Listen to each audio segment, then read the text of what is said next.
all the dear friends who have assembled here today. Welcome to the 21st M. Athar Memorial Lecture. In the previous years, scholars like Harbans Mukhia, Catherine Asher, Eugenia Vanina, Aditya Mukherjee, Utsa Patnaik, James Wesker Jr. and David Lillivan were among a galaxy of scholars who delivered these lectures. Before we go further, I would like to give some very brief information regarding the society which is holding this program. The Aligarh Historians Society is a renowned academic organization dedicated to the study and research of scientific and secular history, focusing on South Asia. In its early stages around 1978, and I hope Prof Naman would correct me if I am wrong, because at that moment I was just a young student of BA. A group of historians associated with the Center of Advanced Study in History AMU decided to form a group, then simply known as Aligarh Historians Group, whose main task then was to oppose the communal and unscientific writings and approach of some fellow historians of the country. At that time, the members of this group, who were just a handful, took out pamphlets exposing the errors and misrepresentations of non-secular historians. The group actively fought on two fronts: opposing the undemocratic excesses of the government. Let me remind you that Aligarh historians were one of the first to oppose the emergency imposed by Prime Minister Indira Gandhi. And secondly, standing up against the rightists who were bent upon misrepresenting our past. Later on, the same group registered and transformed itself into the Aligarh Historians Society, which since 1980s has published a large number of books, monographs and scholarly thematic volumes. We also hold annual seminars and conferences, generally coinciding with the annual session of the Indian History Congress. The Aligarh Historians Society also publishes, along with SAGE, a peer-reviewed journal, Studies in People's History, which is biannual, regularly being released on time in June and December. We have never been late. This has been coming out since 2014. Its volume 11, issue number 1, is to hit the stands just a few weeks from now. Needless to say, its readership is worldwide, and with Prof Irfan Habib as its editor, it is counted amongst the most prestigious journals of the field.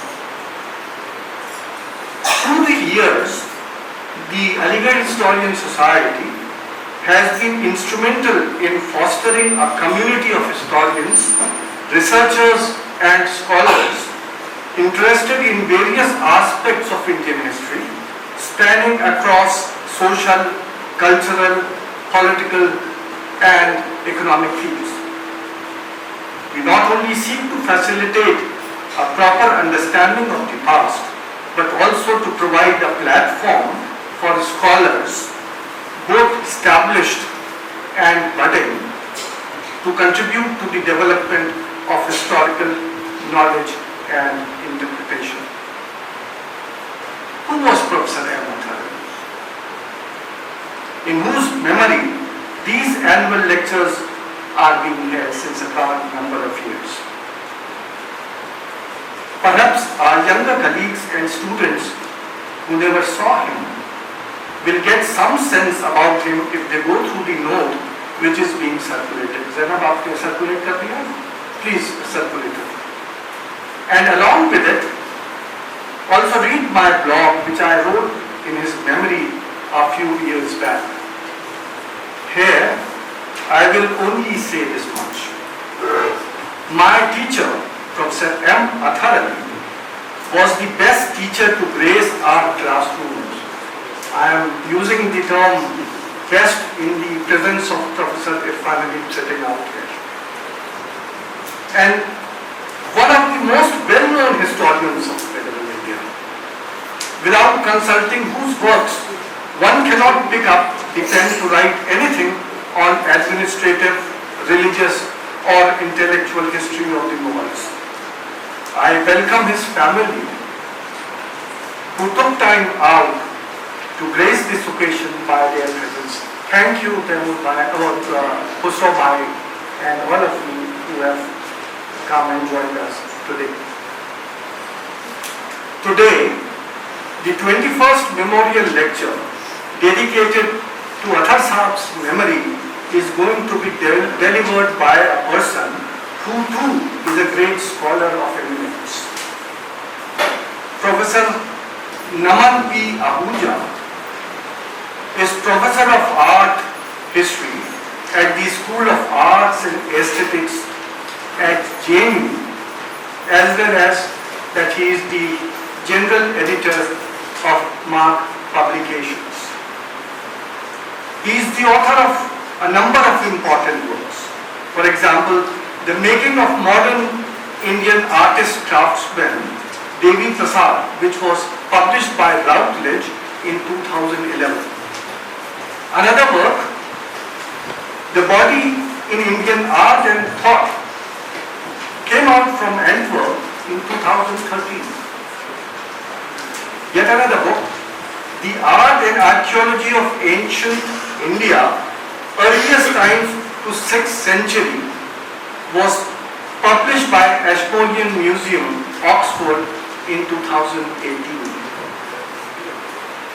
His other publications include Discourse on a Label Exposing Narratives of Violence, which was published from Paris in 2021. Another of his works, Abductions of Women Narratives and Identities, the earliest Ramayana depictions in Indian art, was published in a work from Singapore and Canada in 2022. He has edited and co-authored Hanigiri, Exploring an Ancient Buddhist Site in Telangana, which was published by Mark in 2021. The Art and Interiors of Rashtrapati Bhavan was published by Publications Division in 2016. India and the World, A History in 9 Stories, came out in 2017. Transculturalism is a theme in much of his writings. His work like Gandhara, A Confluence of Cultures, published in 2019, and Mediated Magic, The Indian Presence in Modernism 1880 to 1930. Both these publications were made in 2019 itself, examine its foundations in art in 3 epochs, that is antiquity, through the spread of Islam, and with colonialism and the resulting forces of modernity. Most recently, he has published in Mark Foundation the theme on which he is going to speak today, and we are lucky enough that Professor Ahuja has brought a copy of this work which he is going to present to our department, library. Let me also point out that many of his writings has been variously translated into Hindi, Marathi, French, Spanish and Dutch. Professor Ahuja's MA and PhD classes are concerned with Indian temples, their development, and the social history of Indian iconography as seen in sculpture and painting, the art of Gandhara and Indian terracottas.